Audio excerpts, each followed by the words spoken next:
sound of battles fought and lives lost.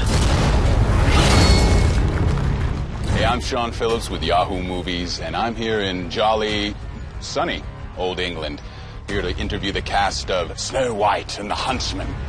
It's loaded with movie stars. It's got Charlize Theron, Kristen Stewart, Chris Hemsworth. Let's go see what the Dark Queen is up to.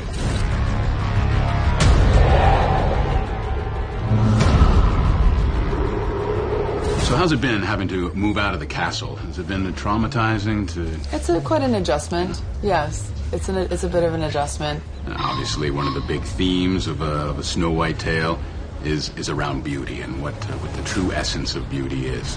What would your best definition of real beauty be? When I watch women who, are searchers and adventurers, and they've got, tenacity, and they're resilient, and they go after their life, and they live their life not having to explain it or for other people, I find that incredibly sexy. It's a lot of responsibility being the fairest in the land. How do you become that? The awesome thing about this version is that fair is a very different thing. It's, it's about what comes out of you. It's not about, what you look like. And I know that sounds super cliche, but it's so true. And that's our idea of the fairest in the land. Really, for me, I love a girl with a good personality. So for me, I think it would be the internal beauty is and pure of heart. She is life itself. She will heal the land. She is the one. When I met Kristen, I was like, wow, she's so much more beautiful than Bella. Because she wore brown contact lenses and because that's how Bella was written. She's very driven by the character, and she'll sacrifice those things for the character.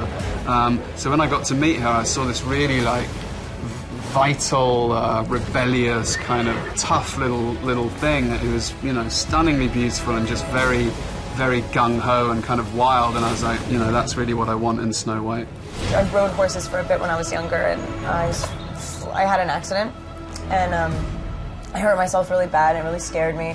And it wasn't that was so traumatizing that I never wanted to get back on. It was just that it was as soon as I did get back on the horse, it was so not a dynamic that I am good at. I mean, the horse knew instantly that I was a tool bag and I was not in control, and that I didn't want to be, and that I would really rather be feeding him carrots and apples. Another skill that I thought you did very well was the English accent.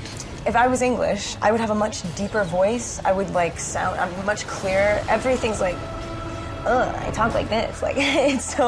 It was really hard to drop it. But once I got that, I had enough time totally to work on it, and I had an amazing coach who's classically, who teaches everyone how to do it. And on the day, I didn't have to make sure that I knew exactly what my lines were, because I could only say certain words in the accent, because I had enough time to fully own it. And it's good too, because that would have been the one thing that took this movie and just made it fall on its face. If she opens her mouth and she's not English, the movie falls apart.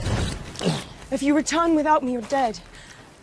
If you leave me, I'm dead. You've been busy, though, lately, doing this kind of thing. I know, I just came off one tour, and I was like, wait a second, I met you last week, and we did this a week ago. And to land in films like this, and for them to come out at the same time and to cross in different countries on press tours is insane. There's no amount of sort of bravado. It's more, how the hell did this happen? We sort of scratch our heads and laugh and go, geez, touch wood, it sort of keeps going. Of course, your brother, also involved with another gangbusters project. So how has it sort of affected the family picture? Yeah, we don't talk anymore.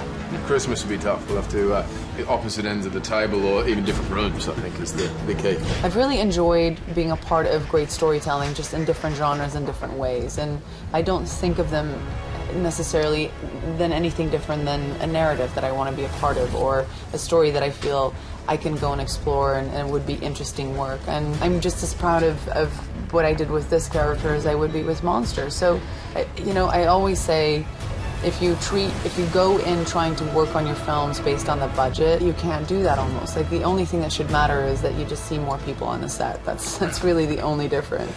So we just finished talking to the cast of Snow White and the Huntsman, and it's going to be a huge summer of awesome movies, and this one's really going to stand out. I think the stylish aspects are not quite what Walt Disney imagined, but I think you'll enjoy it. Lips red as blood, hair as night. Bring me your heart, my dear, dear Snow White.